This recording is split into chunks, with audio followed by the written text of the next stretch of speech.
Hey, welcome to Sacred Enzyme. It's Stacy, and it's time to tour the garden. I am so excited to show you guys. You have to excuse me. I was out here all day yesterday, and I was raking leaves. My kids were out here helping me, and it was so dusty, and there's so much pollen. And I'm still tweaking my diet, and just because I haven't eaten meat, it's probably been about 5 months now that I stopped eating meat, but despite the fact that I stopped eating meat, I still have cysteine in my body, so I'm still tweaking my diet. So I still have my allergies are still acting up. But I have noticed a considerable change in my body, and I hope as I document these videos that it also document my physical transformation from deep sickness and disease, dis-ease, to total health. I mean, I have really, I feel so much better just not eating all of the blood anymore. And it may not be a choice that everybody wants to make.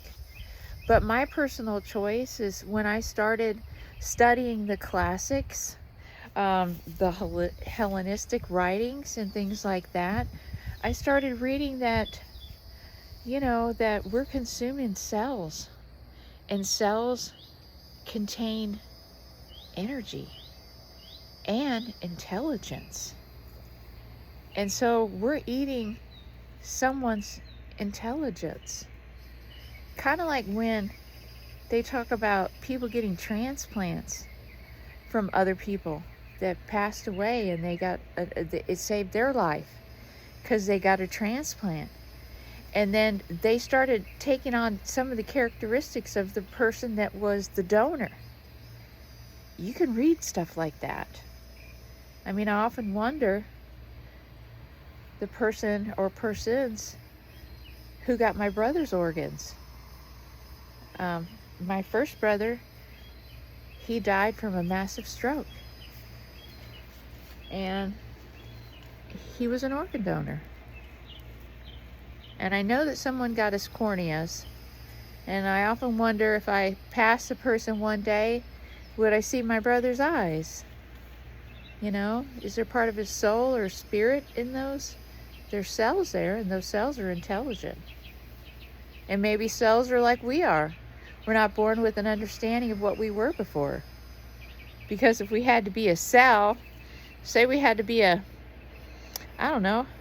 bladder cell, but I wanted to be a brain cell, or I wanted to be a heart, they'd be fighting over who'd be who. Who knows? Maybe.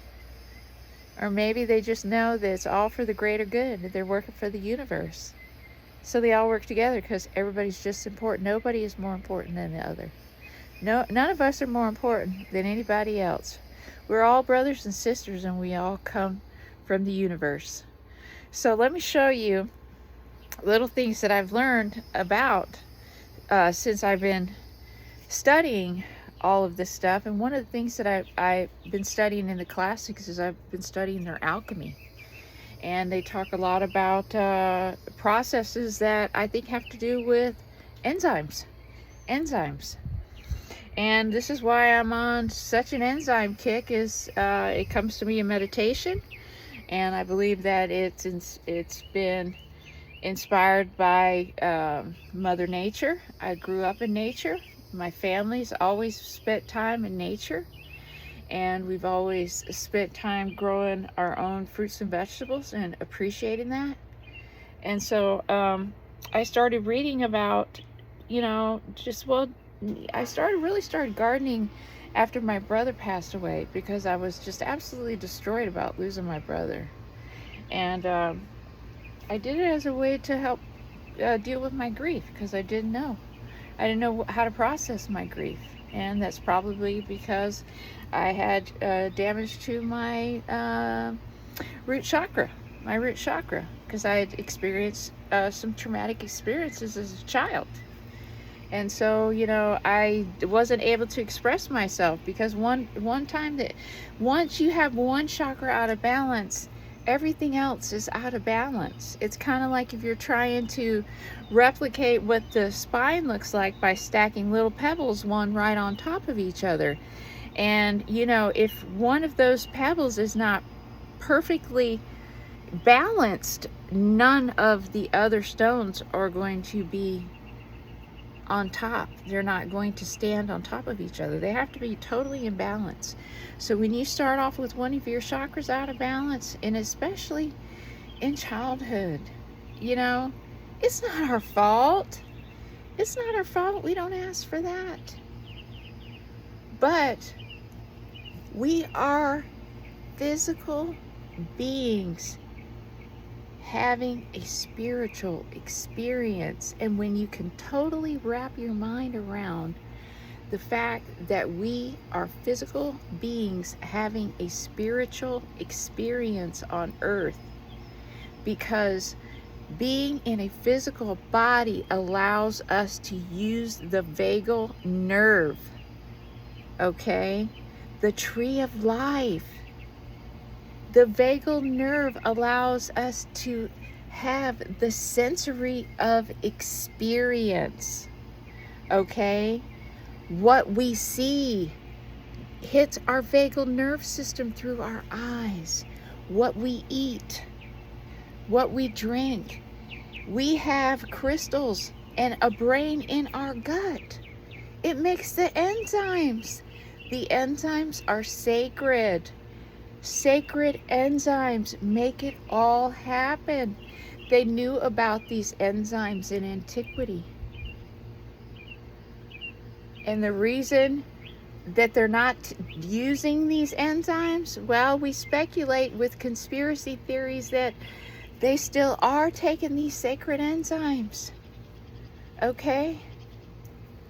The more you know, the more you know. And today I keep having a quote that comes to my mind, and I don't know why, because it could mean one of either things. But there is a quote that's by Jesus saying, the more you seek, the more you will find, and the more you find, the more disturbed you will become.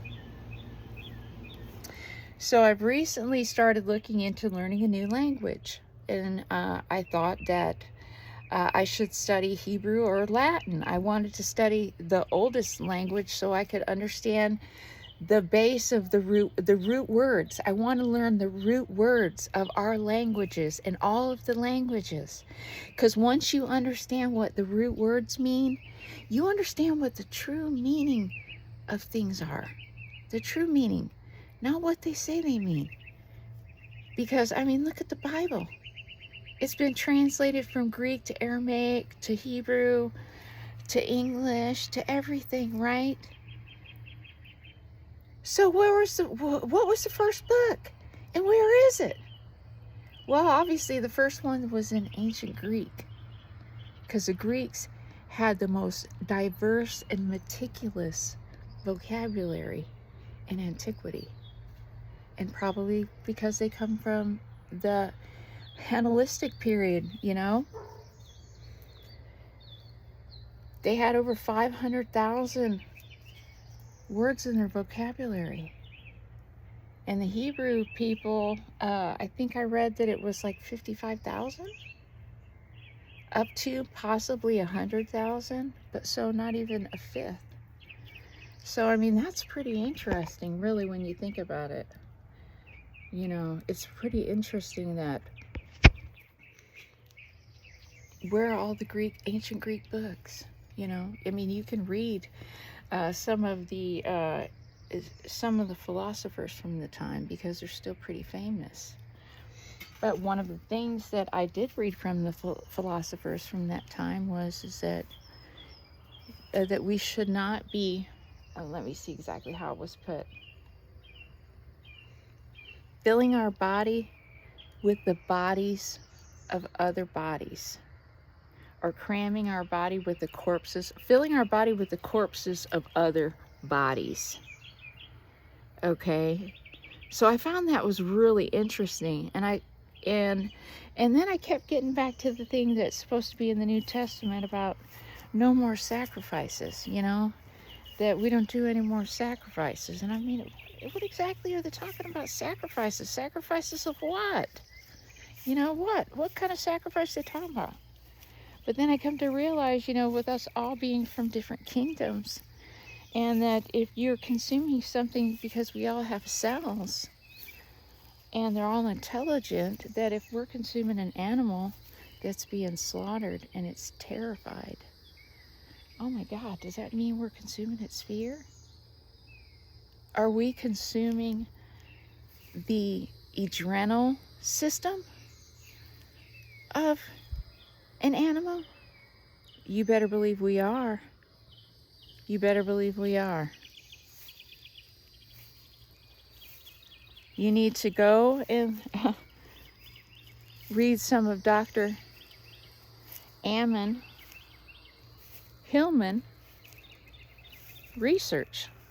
No, not research, because it's not researching. It's only translating. He is translating the pharmacological practices of antiquity.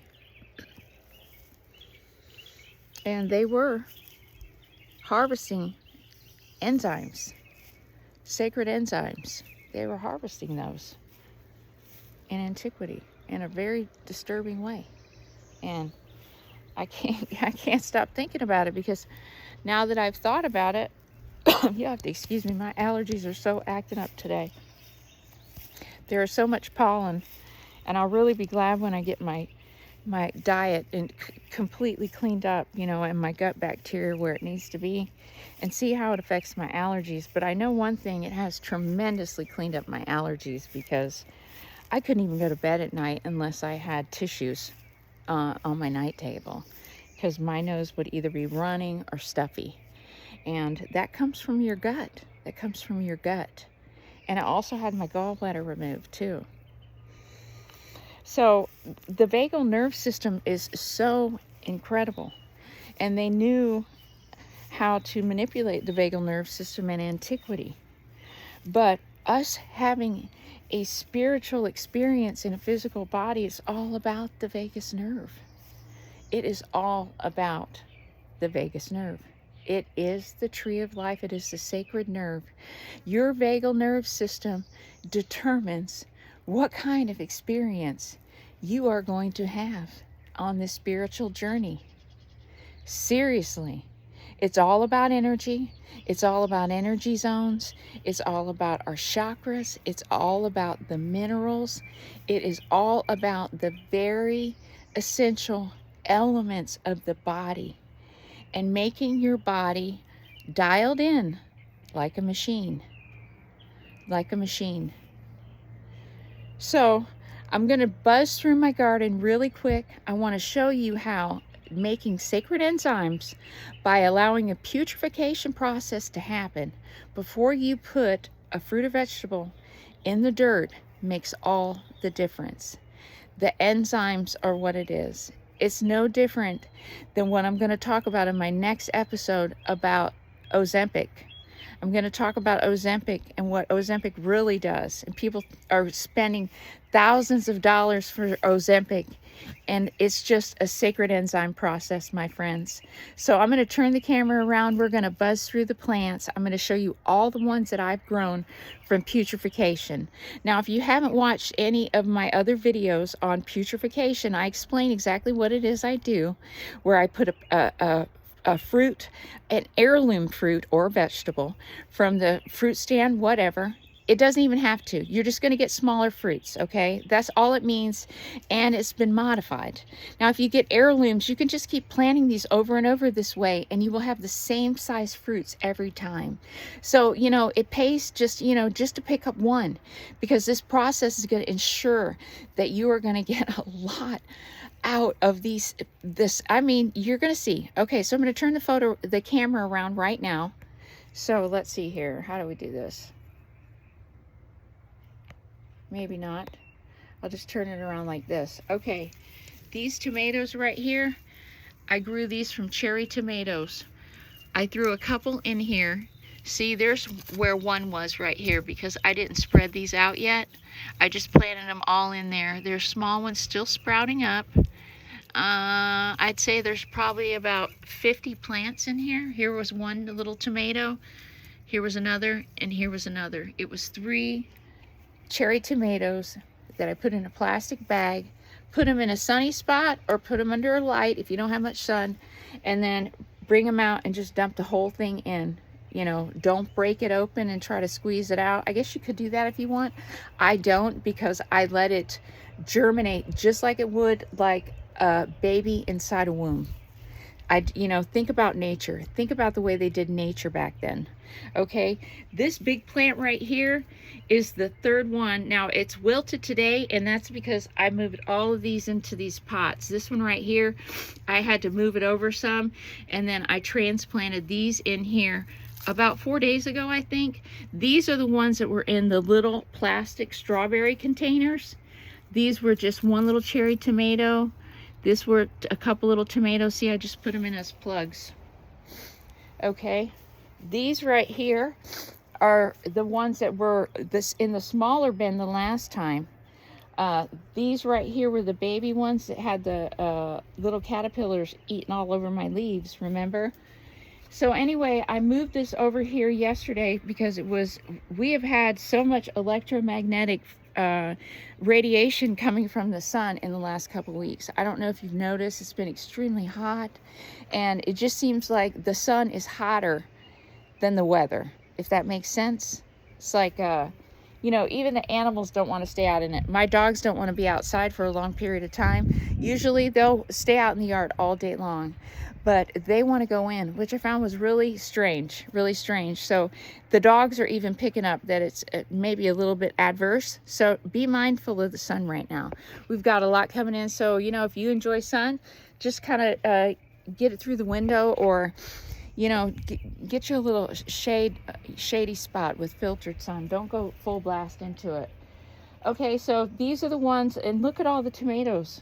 You know, I grew all these plants was from one of these tomatoes that I bought at the fruit stand, and I put it in a baggie. These are heirlooms. Same thing here. These were little cherry tomatoes, and I just transplanted that in there because those were actually ones that I grew, and they're going to be orange ones. I squeezed these into another one of those strawberry containers. These are all the ones that were sprouted in those strawberry containers. Can you believe that?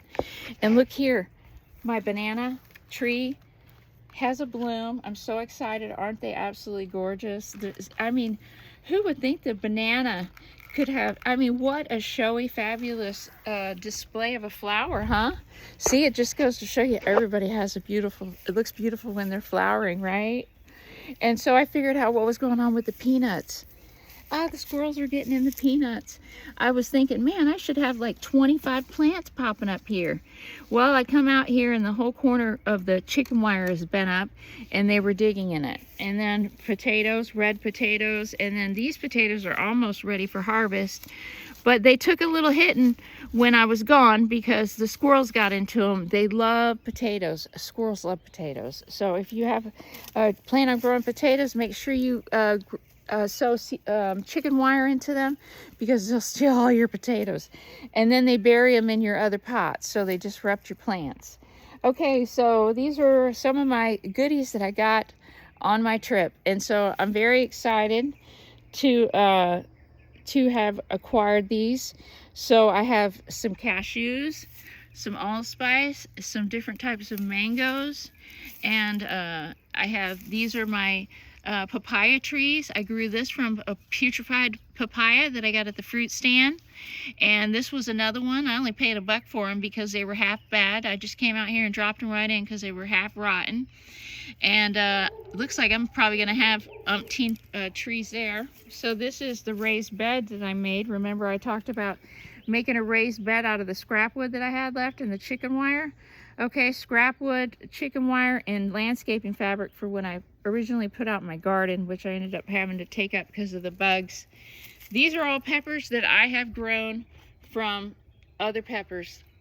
seriously. This hot pepper bush, I bought one for my dad because he loves hot peppers, and he gave me one back, and I grew it from one of the seed pods.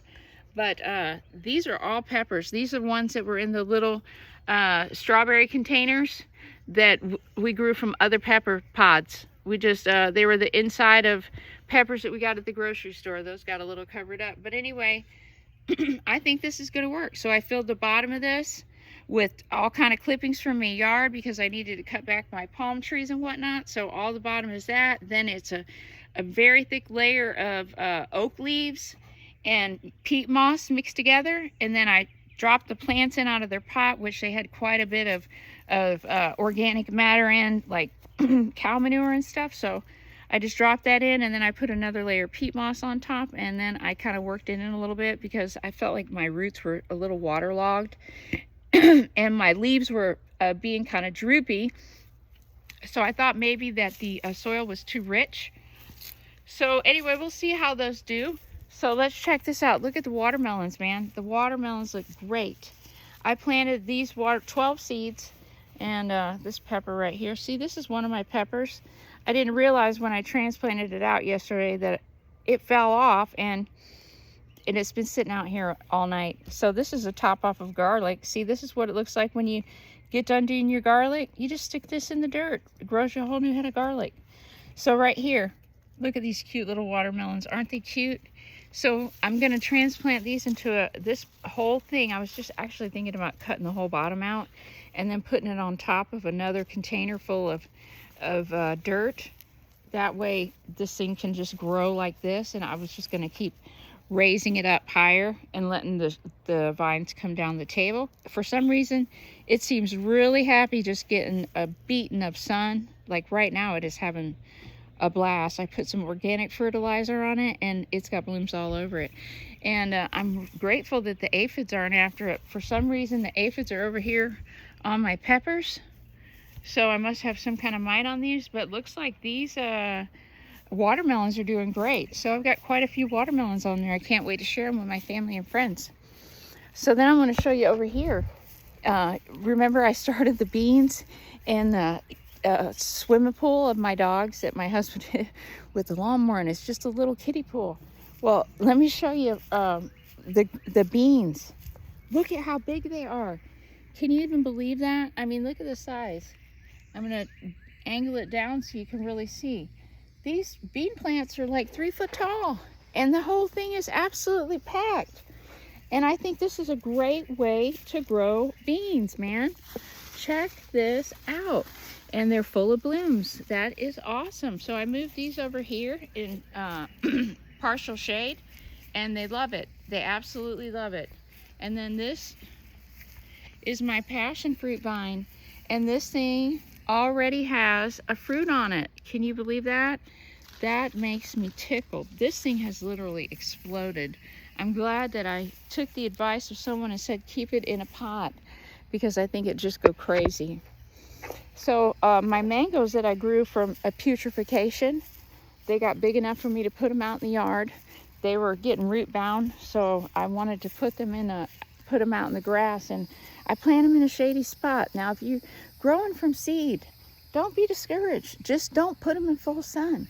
They can't take the full sun. If you live in Florida and you want to grow tropical fruits, if you have to keep them for like 1.5 to 2 years in a pot.